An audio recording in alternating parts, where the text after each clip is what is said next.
me and Amber. If any of the party members or anyone wants to say that. Go ahead, Scott. What's there to? Really hard to follow that movie in any real way. I know the people who were there, the Panthers who are in this room today. We acknowledged them before, and I also want to acknowledge one of the true heroes of that movie and of the struggle to expose the murder of Fred Hampton and Mark Clark, who stood so strong. You see it in the movie, and we all saw it personally, and that's the Minister of Defense, Bobby Rush. All right, buddy.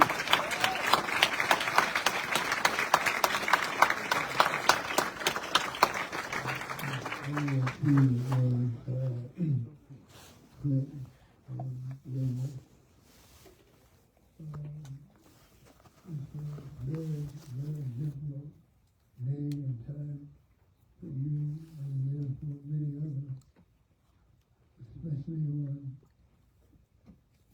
this night of December 3rd, at this very hour, 55 years ago, I remember our plan for the evening. We had just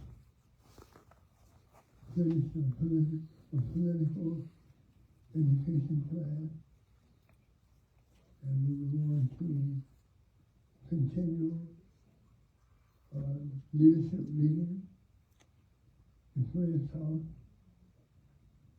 The leadership of the Panther Party was going to meet in their apartment. The FBI knew because they had gotten information from O'Neill that we were going to be in their apartment. And because Mark and other members from out of the state were in their apartment, we postponed that meeting until the next morning, and none of us knew that other apartments other than that apartment were in our home. So December the 3rd,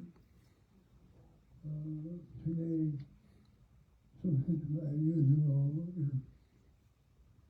pretty clear in my mind. But let me just say that the murder of Fred Hampton was, even until this day, the only politically inspired assassination of an American citizen on the shores of this nation in American history. All the other assassinations that we learn about in the history books, Lincoln assassination, Kennedy assassination, not Dr. King's assassination. None of them can be directly tied to official acts of the United States government. The FBI planned that attack, that assassination. The FBI carried it out using every hand in the Cook County State Attorney's Office as a compliant accessory in that assassination. And the FBI general who actually rewarded the person on the ground who planned it, who put all the pieces in place. He actually gave them a bonus, including William O'Neill. So he used American taxpayers' dollars to carry out their assassination. So today, Jacob whose name should not be on a federal bill that's paid for by American taxpayers. It's not just Fred Hampton, but he has been, over the years, there's been very few scoundrels that will meet the nationally acts and the corrupt acts of James Hoover. So there's no way his name can be on a federal building that's paid for by the American citizen. And lastly, the COINTEL counterintelligence files should be released without any redaction. That's what you and I can do 55 years later, if we really want to fight for justice. Make sure that Jerry Hoover's name is taken off any official building that uses our taxpayer dollars. Because he is probably the biggest criminal that America has ever produced. And that COINTEL program destroyed and assassinated Fred, but destroyed the lives and the careers and the future of thousands of American citizens who were innocent of any violation in the operation. So we have to make sure that we use all our muscles to get that those COINTEL files released to the public. Woo-hoo! Yes! Yes!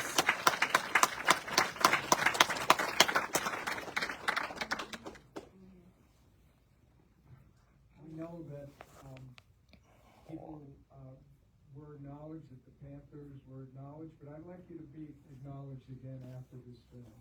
After people saw what you all went through and what you stood for.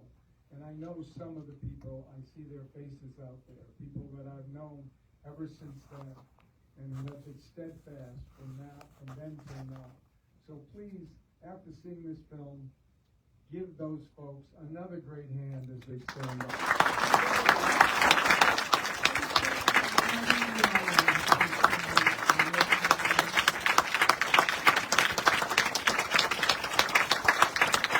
Right.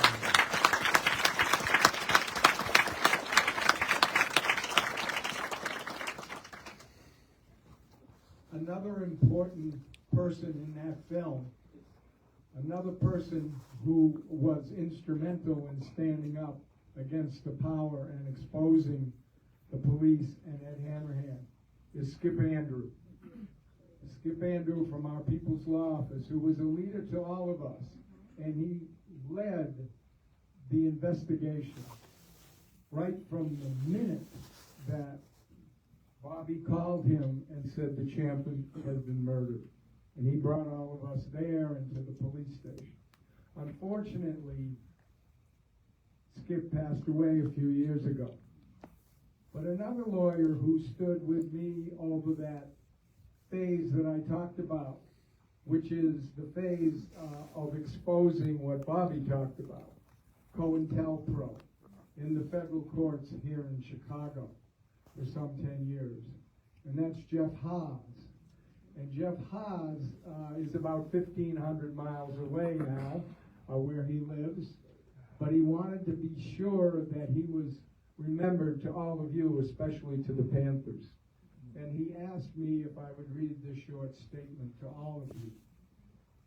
I still feel present with all of you. We are all forever bound together by that fateful day on December 4th, 1969, when our beloved comrade and young leader, Fred Hampton, was murdered, along with Mark Clark and several fellow Panthers who lay wounded in Cook County Hospital or held hostage at the Wood Street Police Station.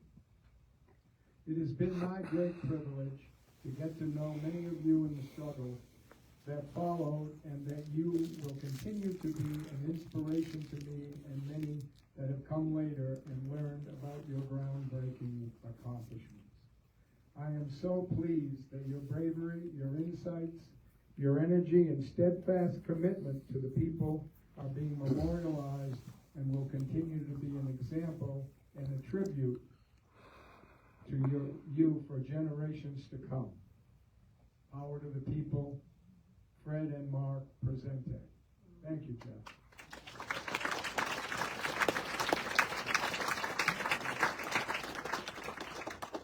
So, do people have questions, or better even yet, do people, any of the Panther folks, have anything they'd like to say about their experiences? We have a Panther down here front and center. Let everybody know who you are. My name is Robert Campbell. In the month of November 1969, around about the 13th of November, there was a shootout, and some police officers were wounded and killed.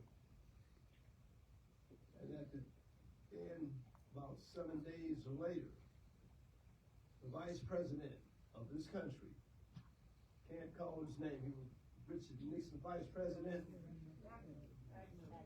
Spiro Agnew. I saw this with my own eyes, on television, the news. He said, "You Panthers in Chicago surely had a victory, but the last will be ours." Thank you, Mr. Campbell.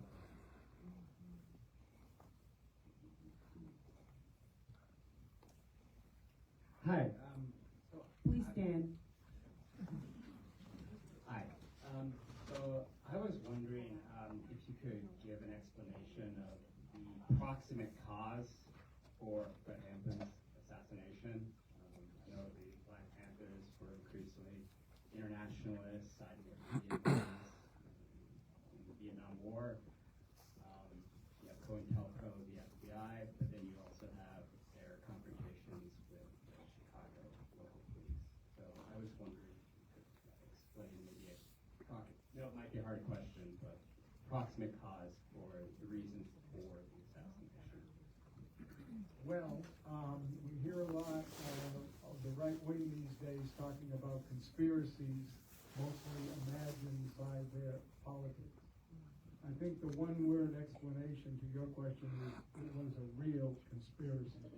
It was a real conspiracy between the federal government, the FBI, the local police, Hanrahan's office. It was a conspiracy with the motives of ultimately destroying the Black Panther Party and wiping out its leadership. And as I mentioned earlier, because Hoover and his people actually documented everything, we have documentary proof that that occurred. And as Bobby mentioned, at this point we don't yet have complete documentary proof that, for example, Malcolm X was assassinated at the hand of the FBI or the Red Squad of New York Police Department.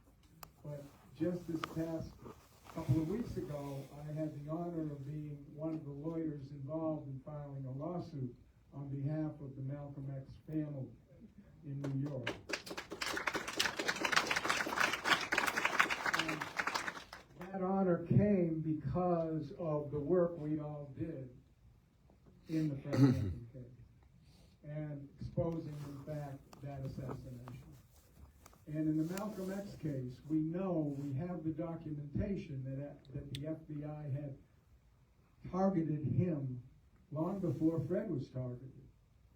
But we don't have the actual proof that says that the FBI actually pulled the trigger, or that the people who assassinated Malcolm were working with the FBI.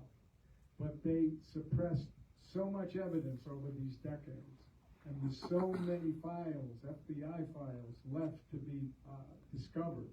And some of those are coming out, and that's what the basis of the lawsuit is. And we intend to find out all the true nature of the assassination, because in fact, it is fairly obvious that the FBI not only wanted Malcolm assassinated, but they had the power to do so, and they spent the last 50 years covering it up. Well, you guys are Amber's over here and Kathleen's over here if you have questions.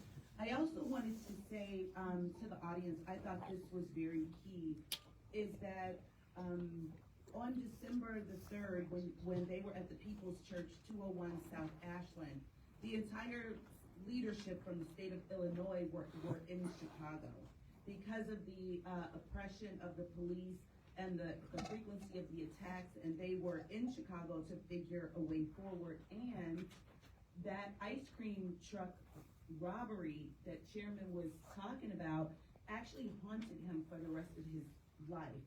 And his bond was revoked, I believe.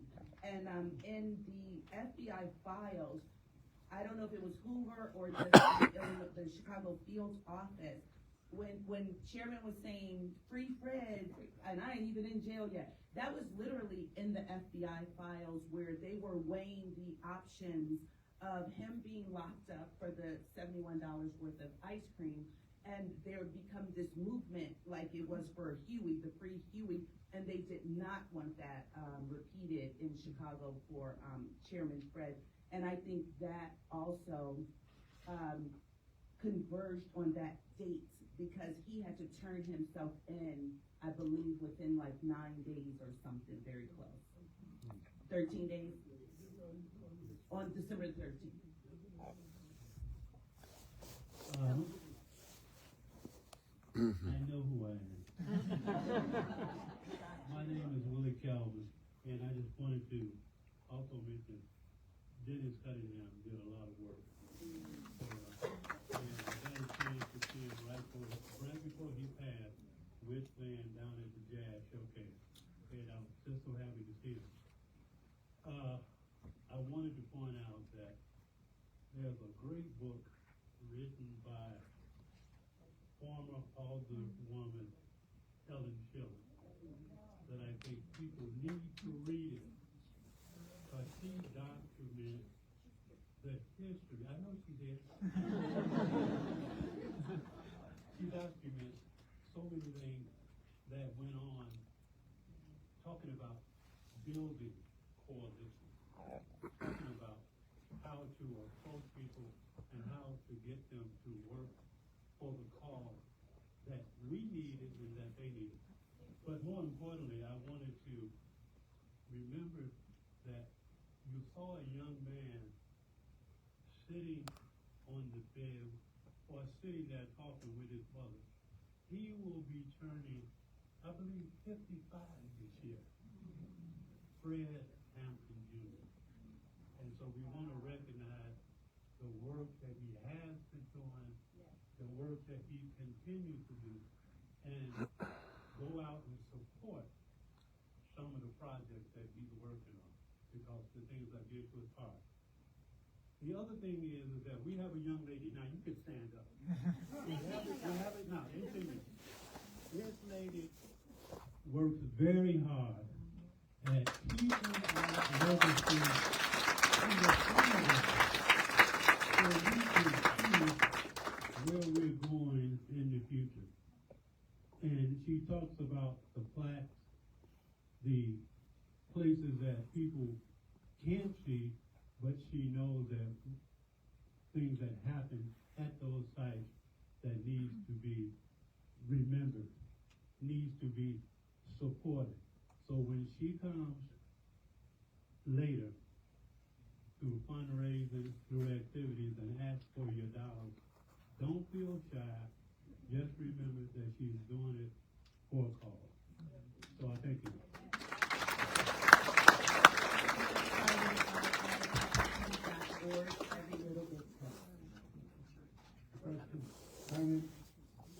Just before, you mentioned Helen, and we started our office at 2156 North Prospect Street, And within a couple of years, the People's Information Center opened right next to our office.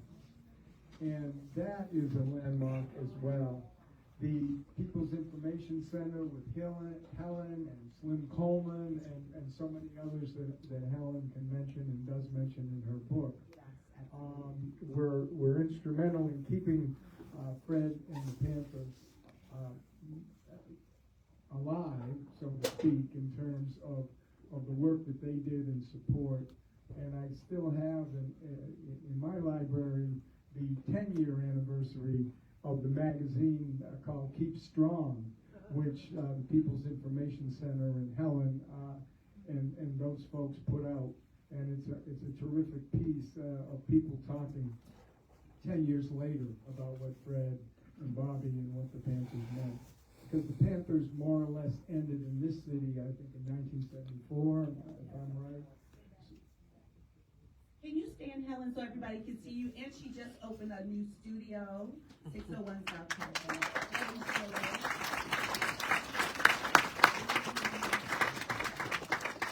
Yeah, Kathleen, go ahead. I think it's an understatement to say that what we've heard and seen this evening is of so much importance.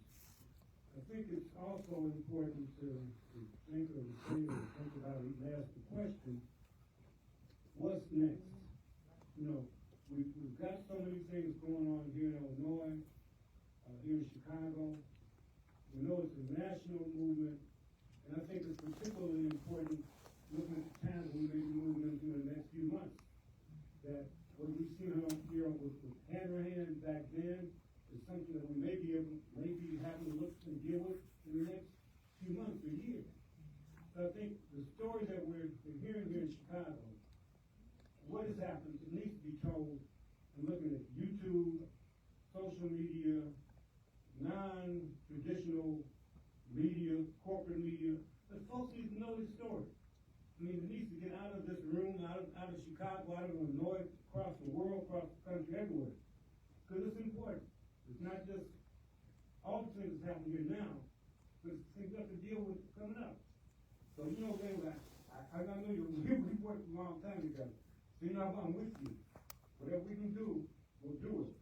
And I'm asking everybody else to just say, not just listen and learn and be advised about it, but make a commitment to do something. You know, like it doesn't really good to be an expert on something if you keep to yourself. You got to share it. You got to take it to somebody else. So go out and tell the story. Thank you. That's Leroy Kennedy, retired Vice President of IIT Community Affairs. And we at the Historical Preservation Society, which contains second generation and then first generation party members, and we are documenting the history. We thought we would just get like 3 historical markers to start out our heritage trail, but the response was so wonderful that we're up to 13. So we're stopping it at 13 for now because we want to build out these 13 sites. We want the party members to narrate these locations. We have a lot of plans for 2025, and we have a great year in 2024 and raised almost $70,000 for the Black Panther Party Heritage Trail in Illinois. Thank you. A lot of you here have donated and continue to donate, and we're all working on preserving this history, and we will continue. Thank you. Any more questions, comments? Okay, I think she was right here. Hi, I'm Joanna Madicure from Oakland, and I've relocated back to Chicago.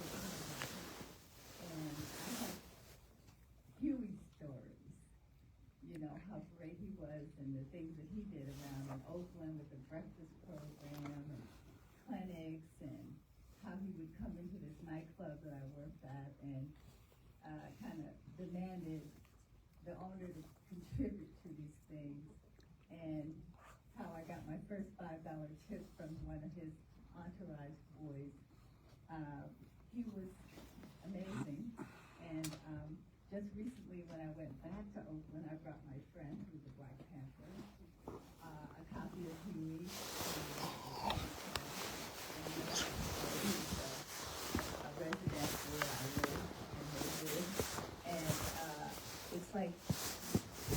they were there, they were real, and they were active, and as Brother said, you know, what do we do now? How do we do it? What do we do? We didn't do it for all of us. And I'm just so glad to be a part of this thing. Thank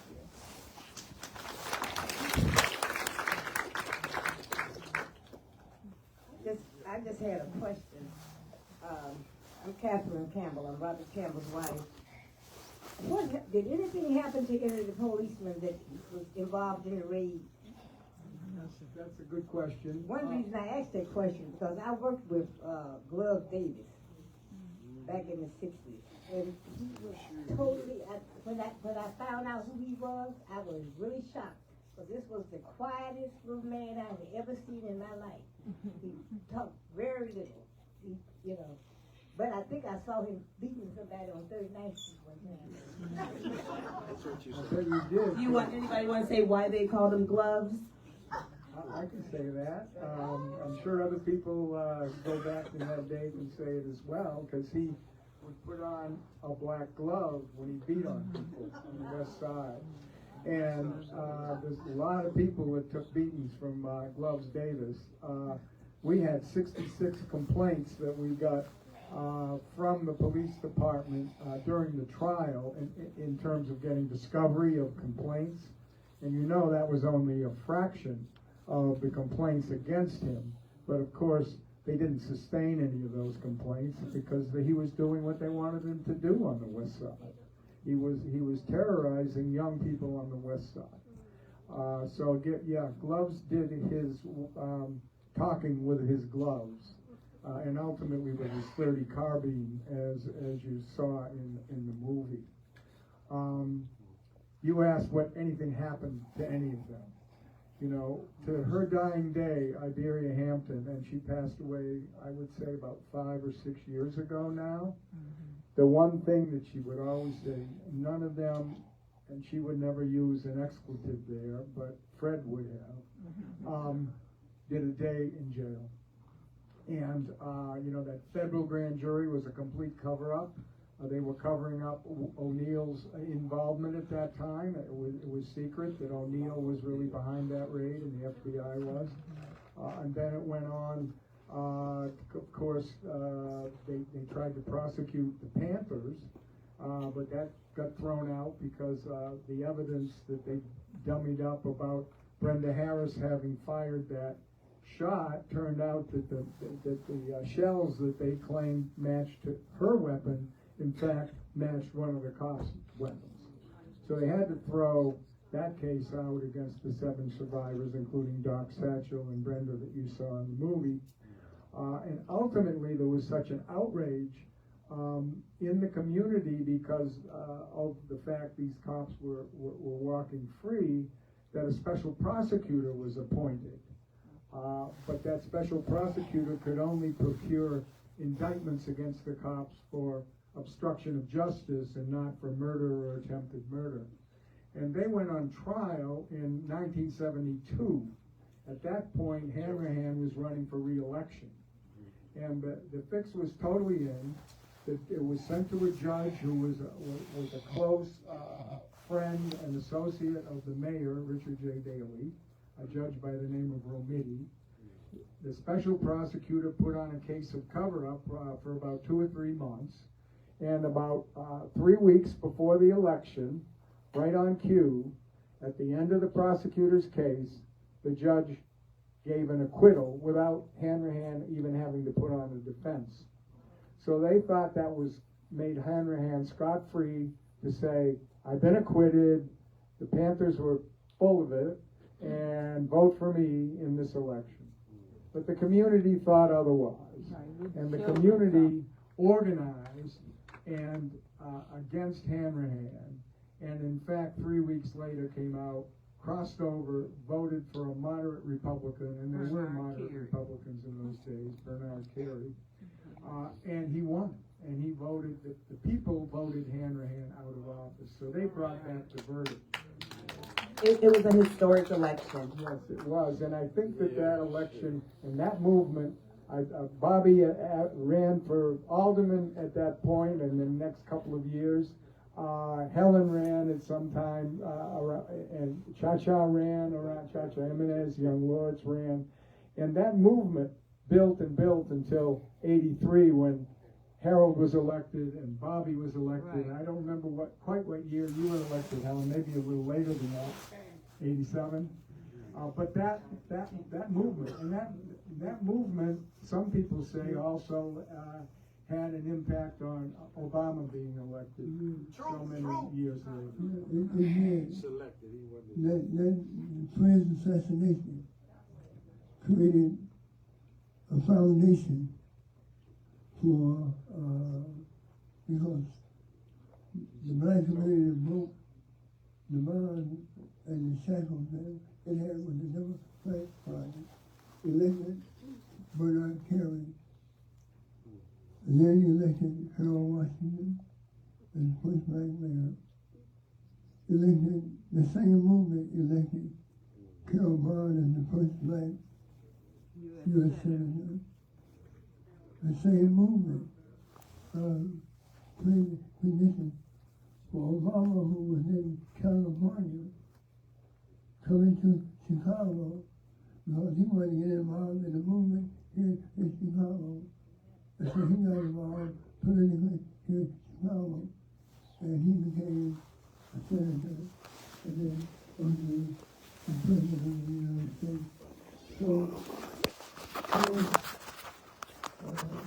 assassination continues to affect the nation in profound ways even today. And we don't know what's going to happen in the future, but I can bet that the FBI is going to get its come up during the next few years. There was already some talk in Washington about taking Taylor Hoover's name off the federal government. And they come from us. They say that they are talking about snatching his name off the FBI government. So, Fred continues to make history.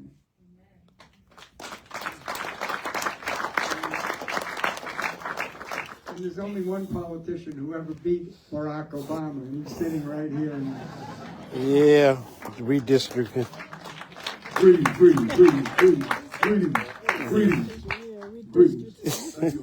You know I know. I'm 72. I ain't 22.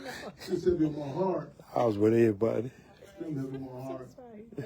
Yes, This yes. question here is directed towards the convener. Yes, sir. What would you like to know? Would you speak about regards emotion now?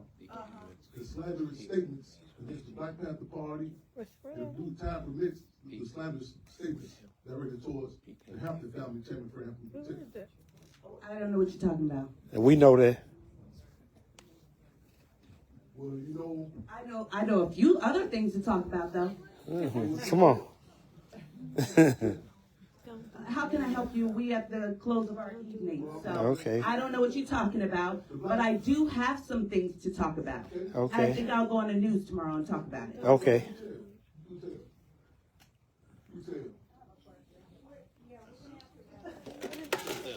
We don't know. I thought. Questions?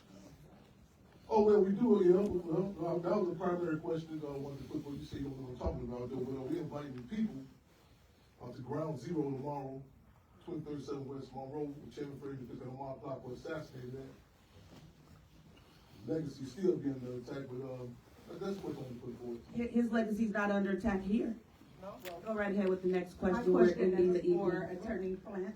Okay, let me just say, I think it's very appropriate to visit 2337 West Monroe whenever you want to visit it. It's been visited by the family for years, and there's events there every year, and I think it's appropriate to remember Fred and Mark and all of the people that were wounded there You ready? On December 4th in whatever way that you can do. Thanks. My question is, luckily Mrs. Hampton left a will. My question is for you, Attorney